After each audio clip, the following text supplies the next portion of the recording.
Bisa pembobol Bank Negara Indonesia atau BNI senilai 1,7 triliun rupiah mendadak kembali ramai diberitakan. Pelakunya seorang wanita parubaya bernama Maria Pauline Lumowa yang telah menjadi warga negara Belanda sejak 1979.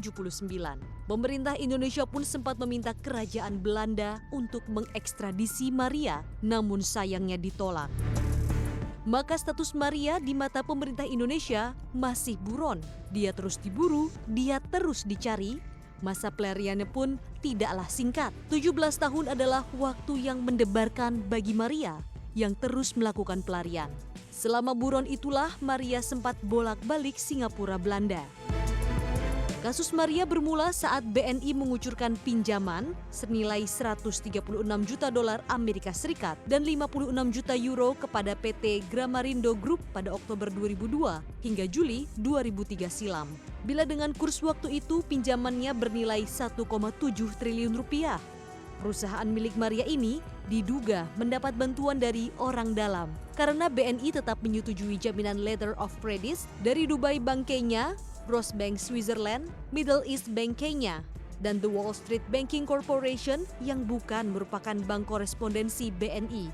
Baru pada Juni 2003, BNI mengendus sesuatu yang tidak beres dalam transaksi keuangan PT Gramarindo Group. Mereka pun melakukan penyelidikan dan mendapati perusahaan ini tak pernah melakukan ekspor. Dugaan letter of credit fiktif ini kemudian dilaporkan ke Mabes Polri. Namun Maria Pauline Lumowa sudah lebih dulu terbang ke Singapura pada September 2003 atau sebelum ditetapkan sebagai tersangka oleh tim khusus yang dibentuk Mabes Polri.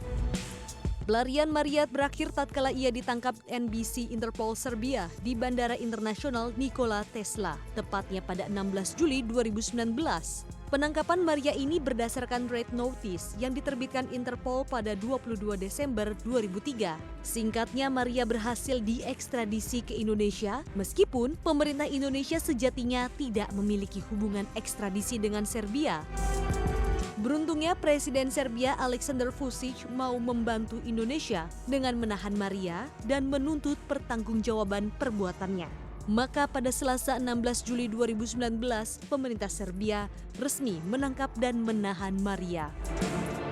Nyaris setahun setelah penangkapan ini, proses ekstradisi Maria Pauline Lumowa berkejaran dengan waktu. Sebab pada 16 Juli 2020, masa penahanan Maria di Serbia sudah usai, sehingga harus dibebaskan.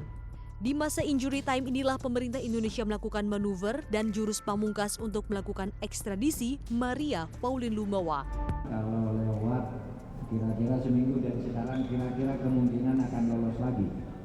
Karena pada tanggal 17 akan datang masa penahanan di Serbia habis dan harus dilepas kalau tidak segera terjadi kesepakatan penyerahan ini.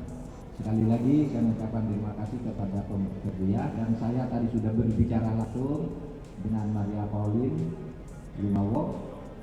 Saya katakan hukum akan memperlakukan dia dengan baik. Meski kini Maria telah di Indonesia, proses ekstradisi yang dilakukan tidak selamanya berjalan mulus. Bahkan ada upaya dari salah satu negara Eropa yang berusaha mencegah proses ekstradisi ini. Dalam proses ini ada negara dari Eropa juga yang mencoba melakukan diplomasi untuk agar beliau tidak diekstradisi ke Indonesia. Dan ada pengacara beliau MPL yang mencoba melakukan upaya-upaya hukum juga, ya, upaya-upaya hukum juga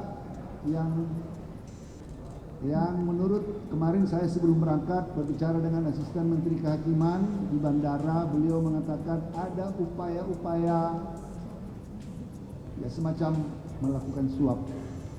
Tiba di Indonesia, Maria dituntut mempertanggungjawabkan perbuatannya. Apalagi ini menyangkut kredit perbankan yang masih di bawah naungan Kementerian Badan Usaha milik negara.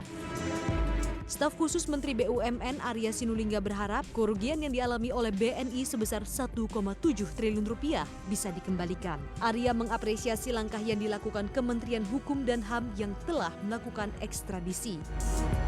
Pelarian selama 17 tahun Maria Pauline Lumowa sudah berakhir. Serbia telah menjadi negara terakhir tempat Maria melarikan diri. Diplomasi yang alot, proses hukum yang penuh aral rintang akhirnya bisa dilewati. Wanita pembobol bank ini kini sudah di Indonesia.